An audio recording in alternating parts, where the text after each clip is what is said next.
ये मैम आवाज स्टूडेंट। सुनाई दे रही हाँ, मेरी तो आपको आवाज सुनाई दे रही है। आप बोलो ऑर्थोगोनल वेक्टर्स। है? Ma'am when two vectors are parallel और perpendicular. Perpendicular. When the vectors are perpendicular to each other, then the vectors are said to be orthogonal. जब vectors perpendicular होंगे तो क्या होंगे? Orthogonal. Triangle law of vector addition क्या होता है? What do you mean by triangle law of vector addition? Tail tail to उसके head to tail मिलाते हैं, फर्स्ट वेक्टर की सेकंड वेक्टर से टेल को मिलाते हैं फर्स्ट हम्म। वेक्टर के हेड से, फिर जो This वो आर बनता है but रिजल्टेंट वेक्टर निकालना हम्म, होता है। ये गलत है। This is not the way to define it. This is not the way. Triangle word use हो रहा है। If the two vectors are represented by the two sides of a triangle taken in magnitude and direction, then the closing side of the triangle represents its resultant. Closing side क्या represent करेगी? Resultant taken in opposite order. इसमें order का बहुत ध्यान रखना है आपने। Order जरूर ध्यान रखना है, right? एक बार क्यों मांगते हो? तुम एक बार में मांग लिया करो। Parallelogram law of vector addition. उसमें जो दो हमारे वेक्टर्स होते हैं उनको दो साइड्स की तरह लेते हैं, तो दो एडजेसेंट साइड्स होती हैं। आप दो साइड्स कोई एडजेसेंट भी नहीं। साइड्स की तरह, हाँ। एडजेसेंट साइड्स की तरह मैम, पैरेललोग्राम की दोनों उसके अपोजिट जो साइड होती है उसके बराबर होती हैं, हम्म। इसीलिए जब पैरेलल बनता है तो उसके बीच का जो डायगोनल होगा वो वो क्या वेक्टर रिप्रेजेंट बन करेगा? वो क्या करेगा? रिजल्टेंट वेक्टर, हाँ, resultant vector. What do resultant vector you को यस, कहते what do you mean bye resultant vector? GS period क्या है मैम? हाँ जी। हैं द वेक्टर। GS period. क्या कह रहे हो? समझ में आया। What are you saying? Someone is asking any which period? GS period. हाँ, GS period is general science, general studies period. आपके टाइम टेबल जब मैंने आपको दिया था तो उसमें जनरल स्टडीज का एक पीरियड आता है जिसमें लाइब्रेरी वाली मैम आपके लिए एवरी फ्राइडे कुछ जनरल आपको इंफॉर्मेशन देंगी ताकि आप उसे रीड कर सको और अपनी नॉलेज एनहांस कर सको। समझ में आई? GS period. तो आपको उस ग्रुप आज में तो ऐड ही नहीं है। कौन नहीं है? हम मैम। मैडम नहीं है ना। मैं भेजती हूँ ना आपको। 11th ए के सारे मैं भेजती हूँ। ओ सॉरी, 11th बी के। 11th yes B ma'am. में जो भी आपके क्लास टीचर्स हैं वो आपको सेंड करते हैं। ठीक है, आपको उस ग्रुप में शामिल होने की जरूरत नहीं है। मैम स्क्रीन शेयर नहीं कर रहे आज। अभी कर रही हूँ, अभी कर रही हूँ। आने दो, 2-3 मिनट वेट करने दो। क्यों, तुम लिखने की कोशिश में हो कि आज कुछ लिखना है? क्वेश्चंस। क्वेश्चंस तो मैं बता ही रही हूँ।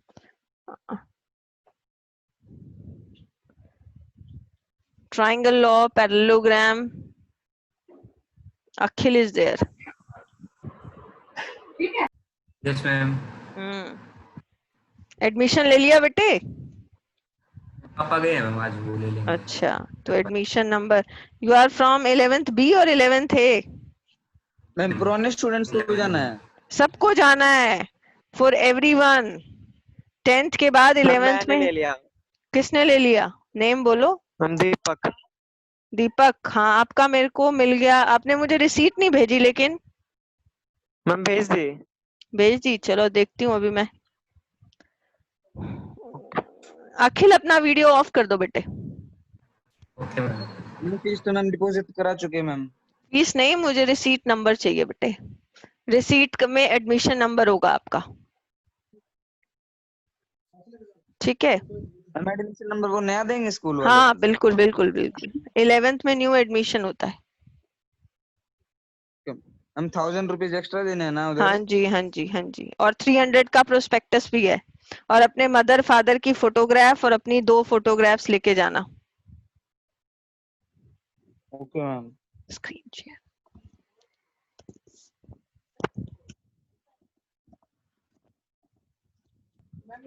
मैम ये न्यू एडमिशन के लिए है ना?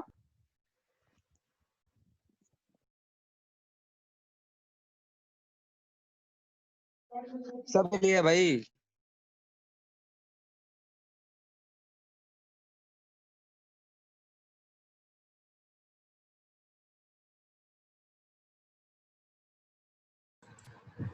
जस्ट डू इट क्लैश पर जाते हैं मीडियम खेलेंगे। सिद्धार्थ तू भी जाएगा फिर? हाँ जाऊंगा अभी थोड़ी देर में। कल भी तो तू इसी टाइम पे जा रहा था, अभी गया तूने करवाया नहीं?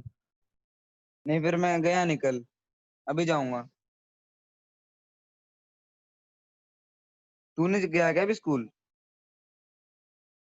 अभी मैं भी नहीं गया, अभी वेट कर रहा हूँ कि तुम कोई जाओ, कुछ आइडिया मिल जाएगी कैसे क्या हो रहा है, फिर उसके बाद जाऊँ मैं भी। अभी चल पड़।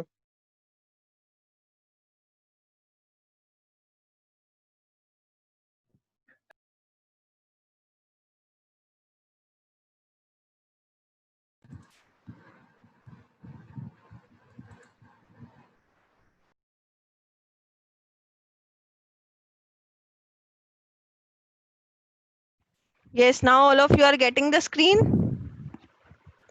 Yes ma'am. Yes Okay. Ma'am. Okay बेटा, पहले मुझे ये बताओ, ट्राइंगल लॉ और पैरेललोग्राम कराने की जरूरत है या न्यूमेरिकल पे ही आ जाए? नो मैम, थर्ड वाला कर। क्वेश्चन हाँ करा जी, दो डायरेक्ट। डायरेक्ट Question क्वेश्चंस करा करा दो दूं? क्वेश्चंस तो मैंने क्लास में भी कराए हुए हैं, आपको वीडियोस भी भेजे हुए हैं, वो आपने किए हुए हैं क्वेश्चंस?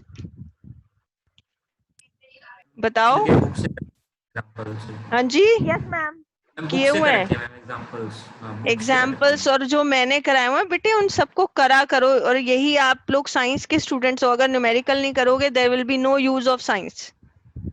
ठीक है, ओके। एक एनसीईआरटी क्वेश्चन डिस्कस कर रही हूँ जो मैंने अपने नोट्स में नहीं डिस्कस किया हुआ, जिसको ट्राइंगल लॉ और पैरेललोग्राम क्लियर है उसी को ही क्लियर होगा फिर वो क्वेश्चन। एक क्वेश्चन है आपके पास, अगर एनसीईआरटी है you can open that NCERT और अपना ये म्यूट रखो अपने साउंड सिस्टम को। On an open ground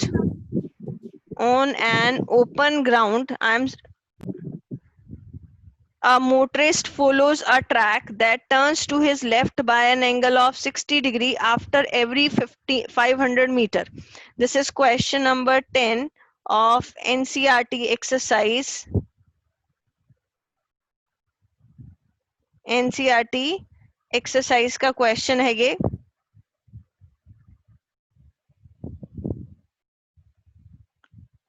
On an open ground, if you have NCERT you can open it. Open ground, a motorist follows a track that turns to his left by an angle of 60 degree, right, after every 500 meter.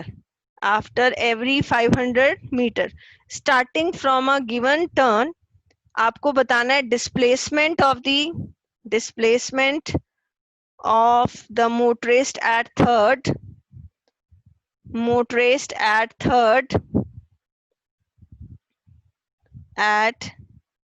third, sixth and eighth turn, and eighth turn.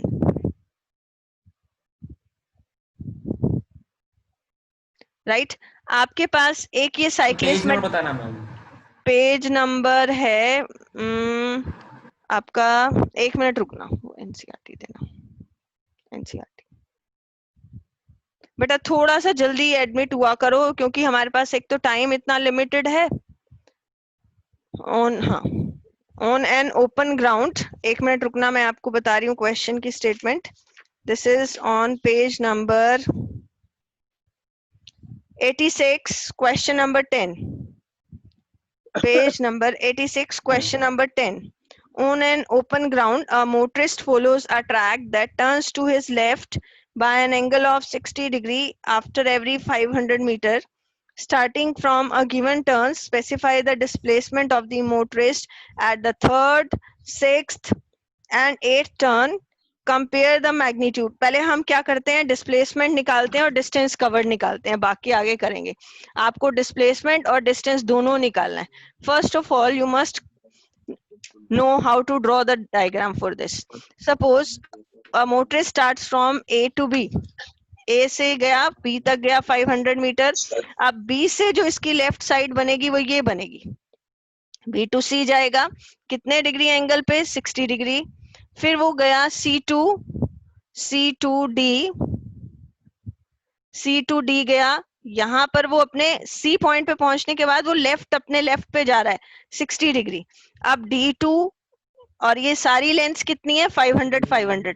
फिर वो D2E गया 500 metre, right. अब E2 वो F आया,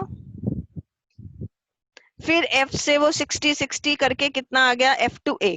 student इसमें 60 degree का turn ले रहा है, तो ऑटोमेटिकली एक कंप्लीट टर्न में वो कितनी साइड्स कंप्लीट करेगा 6। Yes, I think it is no need to, आप सबने मैथ्स में पढ़ा हुआ है 60 डिग्री के टर्न्स पे वो क्या करेगा। This is also 60 degree, this is also 60 degree. अब आपको बताना है what is the distance covered and this is 500 metre. पहली टर्न उसकी फर्स्ट वो स्टार्ट हुआ A से, फिर वो उसने पहली टर्न ली B पे, फर्स्ट टर्न उसकी कहाँ थी B पे, सेकेंड टर्न उसकी कहाँ थी C पे, और थर्ड टर्न कहाँ थी उसकी D पे। Diagram is clear to all of you? Yes ma'am. Okay, आपको थर्ड टर्न पे पहले डिस्प्लेसमेंट निकालनी है। तो थर्ड टर्न पे डिस्प्लेसमेंट निकालने के लिए डिस्प्लेसमेंट क्या होती है, it is a vector which is joining from starting point two final point. तो आपका ये आएगा, this is A to D, this is A to D, right. ये A to D गया। तो अब आप A to D डिस्प्लेसमेंट निकालने के लिए क्या करेंगे, यहां से आप एक पैरेललोग्राम ड्रॉ करेंगे C2, late us suppose it is N, ठीक है। अब एक पैरेललोग्राम में अपोजिट साइड्स क्या होती हैं, सेम। तो मुझे बता सकते हो डिस्प्लेसमेंट क्या होगी आपकी AD, it is a vector which is pointing from starting point two final point A to D, right. ये आपका A to D होगा। अब AD किसके इक्वल है, AN प्लस ND के। AN कितना होगा 500 मीटर, ठीक है। ये आपका 60 डिग्री है, ये पैरेलल साइड्स हैं, ये 500 मीटर है, तो ये भी कितना होगा 500 मीटर। 500। और अब N to D, अगर आप ये इक्विलेटरल एक ट्राइंगल, क्योंकि हर एंगल इसमें 60 डिग्री का होगा, तो N to D डिस्टेंस भी कितना होगा 500 मीटर। तो टोटल आपके पास जो डिस्प्लेसमेंट आ जाएगी that is 1000 metre. Displacement is 1000 meter at which turn, third turn. And what is the distance? हाँ जी। और डिस्टेंस कवर्ड कितना होगा, AB plus BC plus CD। AB कितना है 500, BC 500, CD also 500, so it become 1500 meter. I think is it clear to all of you? Is it clear? Okay, अब पूछा है next sixth turn पे। हमारी third turn तक हम यहाँ थे, फोर्थ टर्न यहाँ होगी, फिफ्थ टर्न F पे होगी और सिक्स टर्न यहाँ पर होगी। अब सिक्स टर्न कहाँ पे आ गई, स्टार्टिंग पॉइंट पे। तो स्टार्टिंग पॉइंट और आपका फाइनल पॉइंट क्या हो गया, सेम। तो डिस्प्लेसमेंट क्या होगी at six turn, at sixth turn what is the displacement, it is 0 because the starting point and the final point is 0. And what is the distance covered, it is AB plus BC plus CD plus DE plus EF plus FA। कितनी sides हैं, 6। so this is 6 into 500, it comes out to be 3000 meters, right। now eighth turn कौन सी होगी, अब next आपका eighth turn time पे आ जाएगी जो, yes, ये सेकंड वाले पे आ जाएगी, सेकंड वाले पे आ जाएगी। This one is the eighth turn। तो eighth turn पे आप खुद कर लोगे, yes बेटा बताओ, eighth turn पे आप, यस eighth turn पे जो आपकी डिस्प्लेसमेंट होगी वो ये होगी, A to C, displacement is A to C। अब बताओ, थर्ड वाले का डिस्प्लेसमेंट, हाँ जी, who is हमारे there, तो कौन सा diagonal D point, who is diagonal हो there, जाएगा ma'am. who is there, who is asking, third turn का कौन पूछ रहा है बेटे? अखिल ओके कोई नहीं, अभी बताती हूँ, पहले जरा हम से एट्थ टर्न पे पहुंच जाए। एट्थ हमें टर्न तो पे diagonal हो जाएगा हाँ, A to C। तो डायगोनल कैसे निकालोगे, पैरेललोग्राम लॉ यूज करोगे ना, यस मैम। तो AC निकालने के लिए आप यूज करोगे under the root of AB square plus BC square plus 2AB into 2AB BC cos क्या यूज करूं, कॉस थीटा, थीटा कितना यूज करूं, AB और BC में कितना 60 angle, yes very good, it is cos 60 AB। तो अब ये आपके पास आ जाएगा, it is 500 square 1/2 plus 500 square plus 2 into 500 cos 60 is 1/2। और जब आप इसे सॉल्व करोगे ये आपके पास जो रिजल्ट आएगा दैट इज 866.03 मीटर्स। ये आपको खुद सॉल्व करना है, ठीक है बेटा। अब इसमें हम निकालेंगे इसकी डायरेक्शन, क्या निकालेंगे हम इसकी डायरेक्शन, डायरेक्शन। क्योंकि और दूसरों में डायरेक्शन निकालने की हमें इतनी जरूरत रही नहीं, क्योंकि ये देखो अभी थर्ड वाला, अभी दोबारा से आते, बस इसकी डायरेक्शन निकालने के लिए let us suppose it make an angle beta, it makes an angle beta. तो अब मुझे बताओ parallelogram law of vector addition में टेंजेंट बीटा क्या होता है, b sin theta divide by a plus b cos theta. What is theta, theta is the angle between the two vectors. यहाँ पर दो वेक्टर्स क्या है, ए बी और बी सी, ए बी और बी सी, और उनमें एंगल कितना है 60 डिग्री, बाकी बी और ए का मैग्नीट्यूड सेम है। तो this is 500 into sine 60 divide by 500 plus 500 into cos 60, ठीक है बेटे। अब टेंजेंट बीटा जो है यहाँ से ये आ जाएगा sin 60 is √3/2, 500 into √3/2, और ये आ जाएगा 500 प्लस 500 into cos 60 is 1/2, ठीक है। तो ये आ गया 500, कॉमन ले लें तो ये कैंसिल आउट हो जाएगा, तो आपके पास ये टर्म आ जाएगी √3/2 और डिनोमिनेटर में 1 प्लस 1/2, √3/2 प्लस 3/2 ये कैंसिल हो गया, तो ये आपके पास आ गया 1/√3। और टेंजेंट बीटा 1/√3 कौन से एंगल पे होता है, yes students, am I audible to all of you? Ma'am 30 degree. Yes, tangent beta, beta is 30 degree ma'am 30। 30 तो ये आपके पास इसकी डायरेक्शन आ गई, what is this, this is 30 degree, ठीक है। आप अखिल मेरे से पूछ रहा था, this is clear, 8th turn पे क्लियर हो गया डिस्प्लेसमेंट। तो हमने क्या यूज किया यहाँ, parallelogram law of vector addition. अब इसमें क्या था, इस क्वेश्चन में आपसे पूछा गया था displacement eight third turn. Third turn पे मेरे से कोई पूछ रहा था, थर्ड टर्न आपकी ये थी, थर्ड टर्न, फर्स्ट टर्न यहाँ से स्टार्ट हुआ था, फर्स्ट टर्न उसने ली बी पे, सेकेंड टर्न ली सी पे, और थर्ड टर्न कहाँ ली, डी पे। थर्ड टर्न कहाँ ली, डी पे। अब डी के लिए आपका ये डिस्प्लेसमेंट वेक्टर होगा, राइट, 1000 मीटर।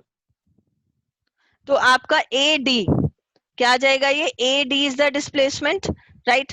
तो हमने ए डी निकालने के लिए A N plus N D किया, राइट। ये आपका ए एन, ये पैरेललोग्राम की साइड 500, और ये एक ट्राइंगल बन गया इक्विलेटरल। हाँ जी, हाँ जी, 500 के करने के लिए तो हमें एक और पैरेललोग्राम बनाना पड़ेगा। नहीं, ये ऊपर ट्राइंगल बन रही है, इक्विलेटरल ट्राइंगल बन रही है, ये एक इक्विलेटरल ट्राइंगल बन रही है, उसी से ही विजिबल नहीं है ना आपको, वो एंगल्स की टर्म में गिवन नहीं है, एंगल्स की टर्म में you can find out.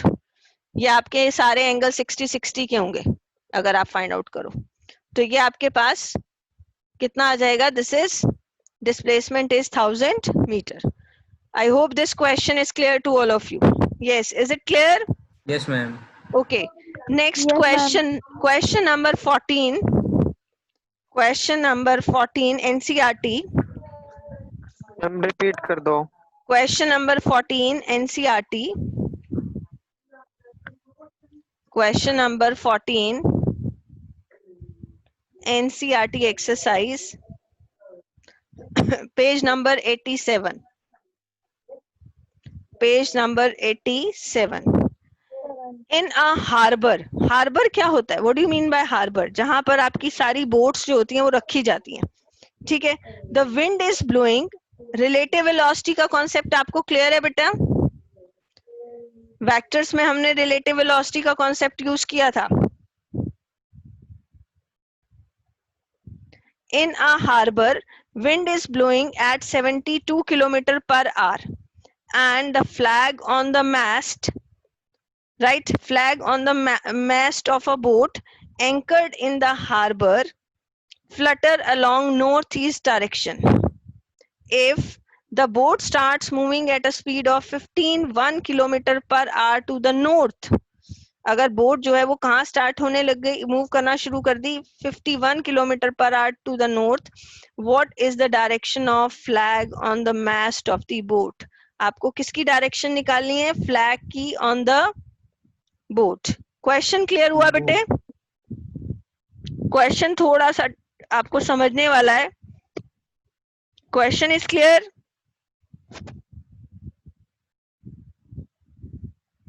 Yes ma'am. Okay. इसमें Yes, क्या ma'am. है? In a harbor, wind is blowing at the speed of 72 km per hour and the flag on the mast of the boat anchored in the flutter along northeast direction. जो flag है student, इस type की questions करने के लिए ये आपका east, west, north and south, ये नॉर्थ है. बोट कहाँ जा रही है आपकी? नॉर्थ डायरेक्शन में. बोट कहाँ जा रही है? नॉर्थ डायरेक्शन में. ठीक है. और विंड की वेलोसिटी, विंड की आपको ये दिया है, flag on the mast of a boat flutters in north east direction. इसका मतलब है ये नॉर्थ ईस्ट डायरेक्शन में, अगर नॉर्थ ईस्ट डायरेक्शन है इसका मतलब ये यहाँ कितना एंगल है? 45 degree. 45 degree north east direction में. ये आपकी किसकी डायरेक्शन है? This is the resultant velocity of wind with respect to boat. Ma'am wind की स्पीड और बोट की स्पीड प्लस नहीं होगी? इसमें आप रिलेटिव वेलोसिटी का कॉन्सेप्ट लोगे. इसमें आप क्या करोगे? बिल्कुल लेंगे. यहाँ वेलोसिटी ऑफ जो विंड है, अगर आपकी इस डायरेक्शन में, this is the velocity of wind.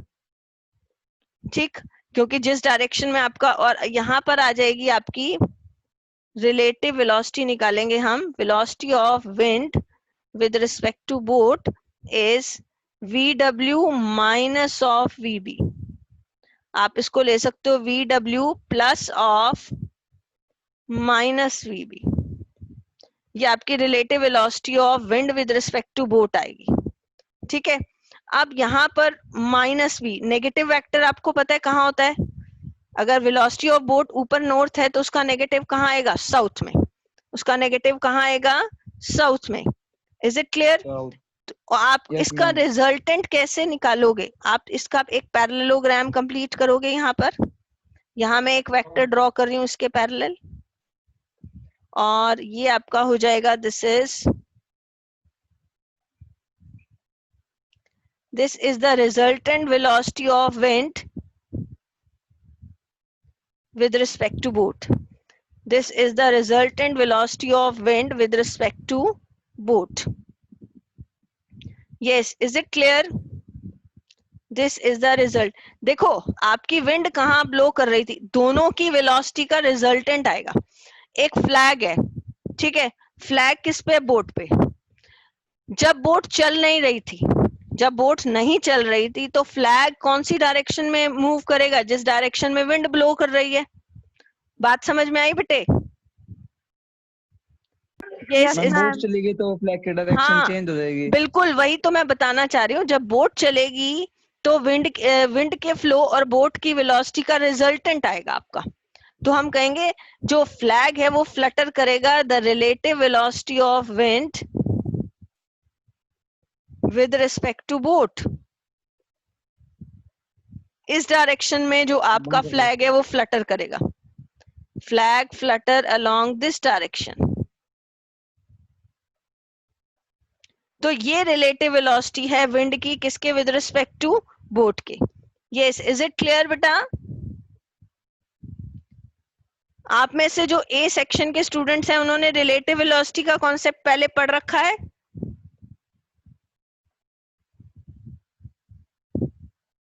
बढ़ाया मैम.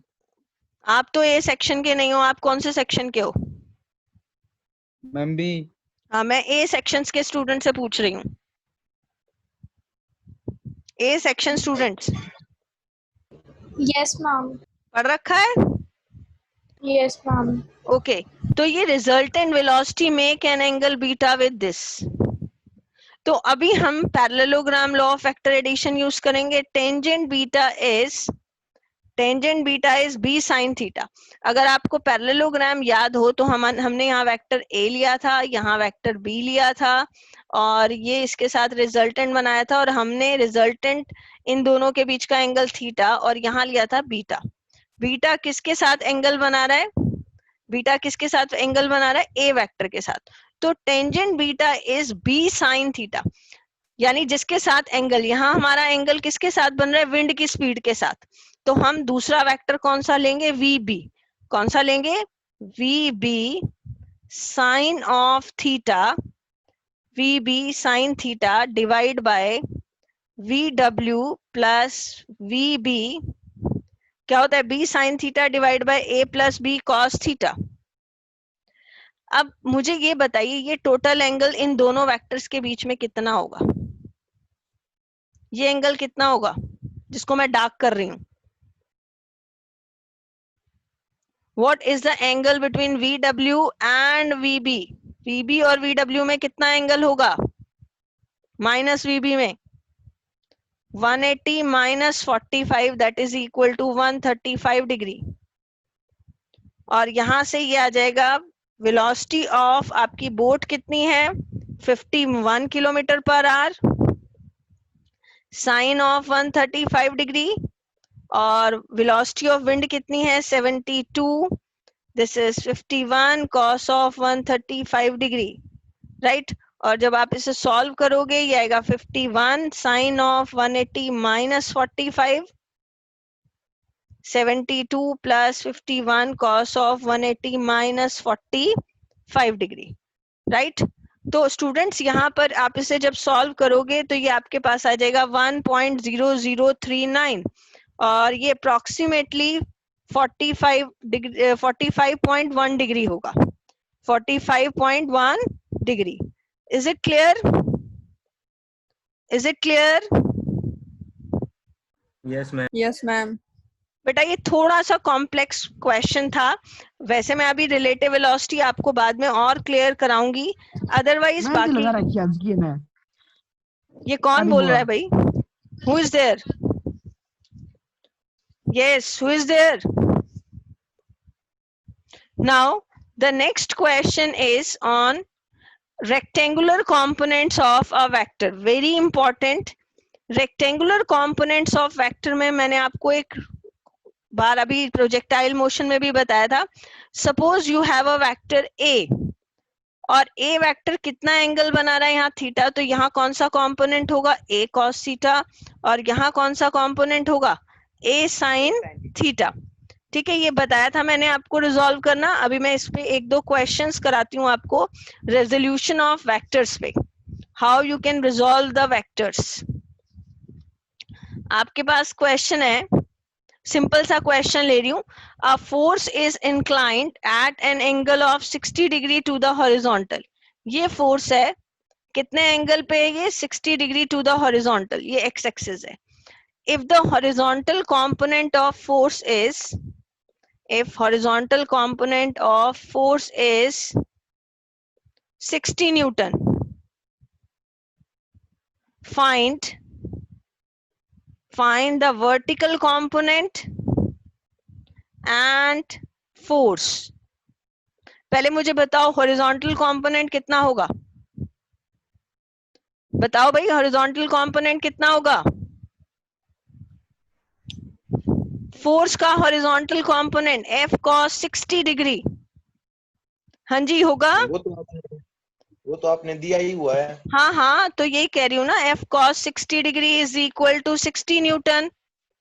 cos 60 कितना होता है आपका? 1/2।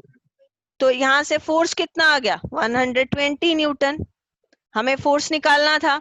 अब वर्टिकल कंपोनेंट निकालना है, तो वर्टिकल कंपोनेंट कितना हो जाएगा? F sin 60। अगर F नहीं निकालोगे तो हम वर्टिकल कैसे निकाल पाते? f is 120 और sin 60 is √3/2. कितना हो गया ये? 60√3.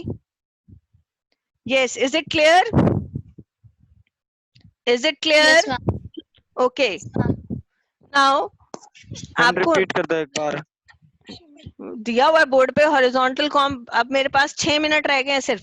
Horizontal component of force 60 Newton है, आपको वर्टिकल कंपोनेंट निकालना है और फोर्स निकालना है। पहले आप ये डायग्राम बनाओगे कि horizontal component F cos 60 Newton के इक्वल है, ठीक है, ये वैल्यू पुट करो और फोर्स की वैल्यू ये आ जाएगी। वर्टिकल कंपोनेंट ये है, आप you can solve it. Next question, yes, is it clear? Is it clear? Yes ma'am. Yes, ma'am. Okay. Now the next is a ball is acted. Next question is a ball is acted by following velocities. एक ball है, उसके ऊपर ये velocities act हो रही हैं। पहली है 3 मीटर पर सेकेंड ड्यू ईस्ट, ध्यान से देखना ये क्वेश्चन। सेकेंड है 11 मीटर पर सेकेंड ड्यू साउथ, ठीक है, और थर्ड है 5√2 मीटर पर second due north east. North east, इसका क्या मतलब होता है? आपको निकालना है find the magnitude and direction of resultant velocity. ये तीन वेलोसिटी हैं जो find the magnitude and direction of resultant velocity. पहले आप इसका डायग्राम ड्रॉ करेंगे, ठीक है। ये बॉल है, डायरेक्शंस मार्क कर लो, east, west, north and south. 3 metre पर सेकेंड लग रही है ईस्ट में, राइट। अब नेक्स्ट साउथ में लग रही है कितनी? 11 मीटर पर सेकेंड, और 5√2 है नॉर्थ ईस्ट में, यानी ये यहाँ पर है 5√2 मीटर पर सेकेंड। नॉर्थ ईस्ट का मतलब होता है ये आपकी कितने एंगल पे है? 45 डिग्री। स्टूडेंट अब आप इसको क्या करेंगे? 5√2, ये तो आपका हॉरिजॉन्टल हो गया, ये वर्टिकल हो गया। अब आप इसको 5√2 को रिजॉल्व करोगे, बताओगे इसका हॉरिजॉन्टल कंपोनेंट क्या होगा? बोलो भाई। 5√2 cos 45 डिग्री, और इसका वर्टिकल कंपोनेंट ऊपर आएगा 5√2 sin 45 degree. Yes, is it clear? हमने इस वेक्टर को रिजॉल्व किया, हमने इस वेक्टर को क्या किया, क्योंकि एंगल पे है ये, तो इसका एक कंपोनेंट आपका आ गया 5√2 cos 45, और cos 45 कितना होता है? 1/√2, 1/√2, तो ये कैंसिल हो गया, दिस इज 5, और ये भी कितना हो जाएगा? 5। यानी आपके पास अब जो नया डायग्राम बना उसमें यहां पर आई 3 मीटर पर सेकेंड, और दूसरा इसका कंपोनेंट 5 मीटर पर सेकेंड, और इसका कितना रहा? ऊपर 5 और नीचे कितना है? 11 मीटर पर सेकेंड। ये पोजीशन थी आपकी बॉल की। Yes, is it clear? Is it clear? Yes ma'am. Where are other students? Yes. Now, what is the speed along C? अब ये दो वेक्टर्स आपके along ईस्ट डायरेक्शन में ऐड होके कितना बना देंगे? 8 मीटर पर सेकेंड, और 5 मीटर पर सेकेंड ऊपर है और 11 नीचे है, तो यहाँ टोटल इसका रिजल्टेंट क्या आ जाएगा? 11 - 5 that is equal to 6 metre. Ma'am हाँ जी, बोलो। मैम ये जो आपने 5 मीटर ये लिखा हुआ है, ये एरो वाला है ना?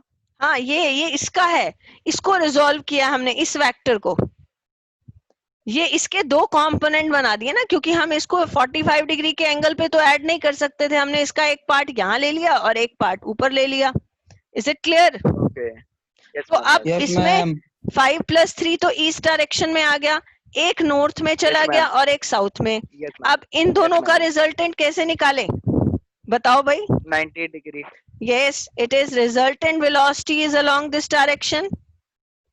आप कैसे निकालोगे? This is v is equal to √8² + 6² + 2 × 8 × 6 cos cos theta. 90 और cos 90 डिग्री cos cos 90 90 कितना डिग्री 1 जीरो होता है 36 दिस इज इक्वल टू 100 तो कितना आ गया ये 10 मीटर पर सेकेंड 10 मीटर पर सेकेंड अब कितनी डायरेक्शन कैसे निकालें late us suppose it make an angle beta here तो स्टूडेंट आप इस पोजीशन को तो सिंपली एक ट्राइंगल यूज करके निकाल सकते हो टेंजेंट बीटा निकालो इस ट्राइंगल में you can mark this as C in triangle BEC tangent beta क्या होगा perpendicular 3/4 over base 6/8 this is 3/4 तो बीटा कितना आ गया टेंजेंट इनवर्स ऑफ 3/4 जहां हम एंगल फाइंड आउट नहीं कर सकते वहां हम डायरेक्ट इसी पे ही छोड़ देते हैं yes is it clear is Yes, it clear ma'am कर गर्ल्स तो सकते हैं मैम बाकी अब Yes, आप ma'am. 1 minute is there if you have any problem regarding the vectors you can ask from me on WhatsApp right और आप कल पूरा वेक्टर्स डॉट प्रोडक्ट और क्रॉस प्रोडक्ट रिवाइज करके रखोगे डॉट प्रोडक्ट और cross uncle product dot product cross Okay, product ma'am. कराओगे class में? क्लास में हो सकता है मैं टेस्ट मोड्स पे टेस्ट ही भेज दूं revise complete test maybe I will take your test on test modes क्योंकि मंडे से तो आपके टेस्ट Okay, ही हैं मंडे तो आपको ma'am. टेस्ट है ना मंडे फर्स्ट टेस्ट किसका है yes ma'am chemistry chemistry chemistry है मैम टाइम बढ़ा देना। यस मैम तो कल के लिए आप वेक्टर्स कंप्लीट रिवाइज करोगे ठीक है ओके मैम मैम एक बार सिलेबस बता दो Okay, ma'am. Syllabus yes. में यूनिफॉर्म मोशन Yes, ma'am.